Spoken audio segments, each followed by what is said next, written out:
की कहानी। मेरठ उत्तर प्रदेश में 2025 में हुआ एक ऐसा हत्याकांड जिसने पूरे भारत को हिलाकर रख दिया। ये कहानी प्रेम, विश्वासघात और अंधविश्वास के खतरनाक जाल में फंसे कुछ लोगों की है, जिसने एक निर्दोष व्यक्ति की जान ले ली।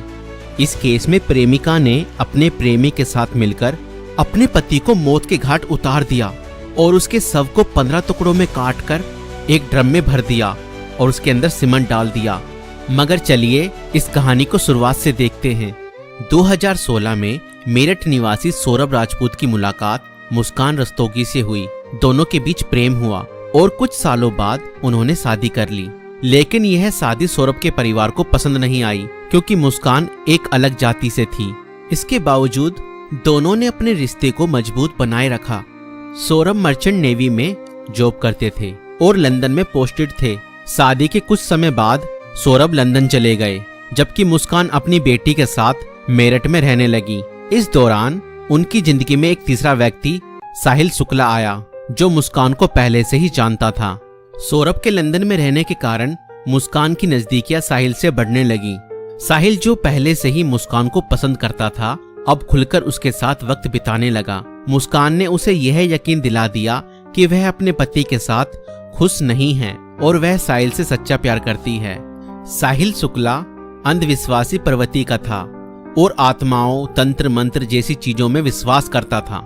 मुस्कान ने इस बात का फायदा उठाते हुए उसके लिए स्नैपचैट पर एक फर्जी अकाउंट बनाया, जिससे वह साहिल शुक्ला की मरी हुई मां के नाम से चैट करती थी।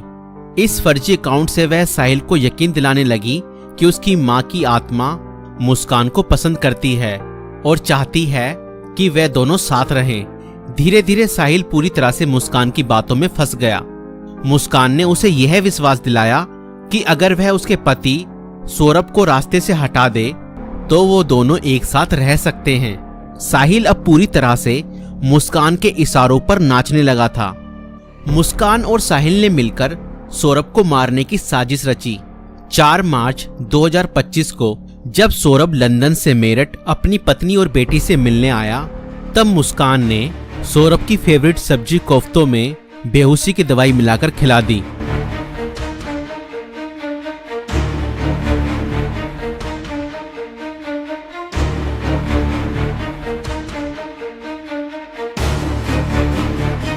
और जब सौरभ बेहोशी की हालत में बिस्तर पर पड़ा था, तब मुस्कान ने अपने दोस्त साहिल को बुला लिया और रसोई में जाकर वो बड़ा और धारदार चाकू ले आई, जो मुस्कान और साहिल ने पहले से ही प्लानिंग करके खरीदे हुए थे।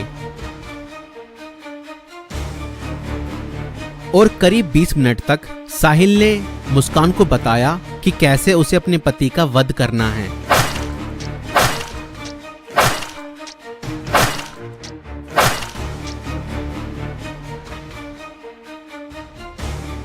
और फिर उसके बाद मुस्कान और साहिल ने सोते हुए सौरभ पर हमला किया और उसके हृदय पर 3 बार वार किए।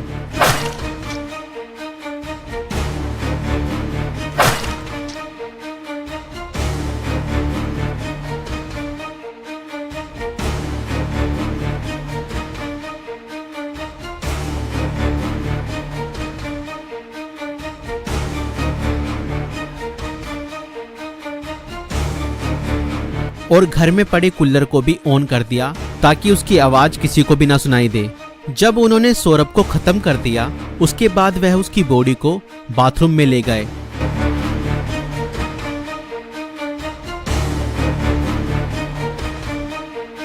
और उसके शरीर को 15 टुकड़ों में बांट दिया। सौरभ को खत्म करने के बाद उन्हें इस बात की चिंता हुई कि अगर सब बरामद हो गया तो पुलिस उन तक जरूर पहुंच जाएगी। इसलिए उन्होंने सबको ठिकाने लगाने की योजना बनाई और मुस्कान बाजार जाकर एक प्लास्टिक का ड्रम खरीद लाई। और मुस्कान और साहिल ने सौरभ के शव के टुकड़ों को उस प्लास्टिक ड्रम में डाल दिया और ऊपर से सीमेंट भी डाल दिया ताकि उसकी बॉडी की स्मेल बाहर ना जाए। और उसके बाद उन्होंने उस ड्रम को घर के एक कोने में रख दिया। इसके बाद मुस्कान और साहिल ने सौरभ के मोबाइल फोन से उसके सोशल मीडिया अकाउंट को एक्टिव रखा। उन्होंने सौरभ के अकाउंट से हिमाचल प्रदेश की शिमला की तस्वीरें और स्टोरीज पोस्ट की ताकि लोगों को लगे कि वह घूमने गया है। उन्होंने उसकी फैमिली और दोस्तों को यह यकीन दिलाने की कोशिश की कि सौरभ जिंदा है और बाहर यात्रा कर रहा है। इस दौरान मुस्कान और साहिल खुद भी शिमला घूमने चले गए ताकि अगर कोई लोकेशन ट्रैक करे तो किसी को शक ना हो। लेकिन किसी भी अपराधी की तरह वह भी ज्यादा समय तक बच नहीं पाए। सौरभ के परिवार ने जब उससे संपर्क करने की कोशिश की और कोई जवाब नहीं मिला तो उन्हें शक हुआ। परिवार ने मेरठ पुलिस में गुमशुदा की रिपोर्ट दर्ज कराई।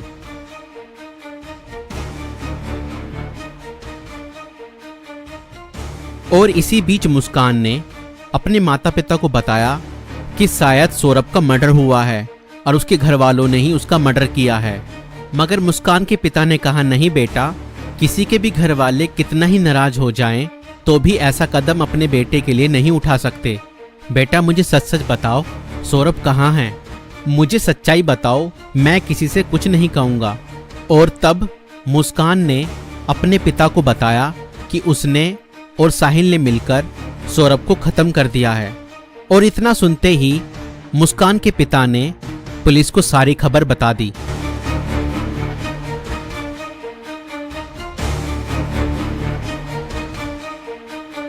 और पुलिस ने तुरंत मुस्कान और साहिल को गिरफ्तार किया और उस प्लास्टिक ड्रम को भी बरामद किया जिसमें सौरभ के शव के टुकड़े थे।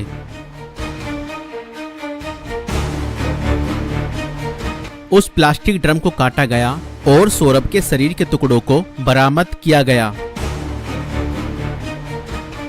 इस खौफनाक हत्या मिस्ट्री का अंत पुलिस द्वारा हत्यारों की गिरफ्तारी के साथ हुआ। पुलिस ने मुस्कान और साहिल को गिरफ्तार कर लिया। दोनों पर हत्या, साजिश और शव को छुपाने के गंभीर आरोप लगाए गए। दोस्तों, ये घटना हमें यह सिखाती है कि अंधविश्वास का अंजाम बहुत बुरा और भयानक होता है। साहिल ने अपनी मां की आत्मा के नाम पर बनाए गए एक फर्जी अकाउंट पर भरोसा किया और हत्या जैसा अपराध कर दिया। और गलत संबंध और रिश्तों का अंजाम बहुत बुरा ही होता है। मुस्कान ने अपने फायदे के लिए साहिल को मानसिक रूप से कंट्रोल किया और हत्या तक करवा दी। और कानून से कोई नहीं बच सकता, चाहे अपराध कितना भी चालाकी से किया जाए। पुलिस की जांच और सबूतों के आधार पर अपराधी पकड़े ही जाते हैं। इसलिए रिश्ते सोच समझकर बनाएं और जीवन साथी चुनने से पहले सामने वाला मानसिक रूप से कैसा व्यक्ति है यह जानने की कोशिश करें। साथी चुनते समय सूरत पर नहीं, सीरत पर ध्यान दें। इस वीडियो को बनाने का उद्देश्य संसार में बढ़ रही बुराइयों से अवगत कराना है। दोस्तों, आपकी इस वीडियो को लेकर क्या राय है हमें कमेंट्स में जरूर बताएं।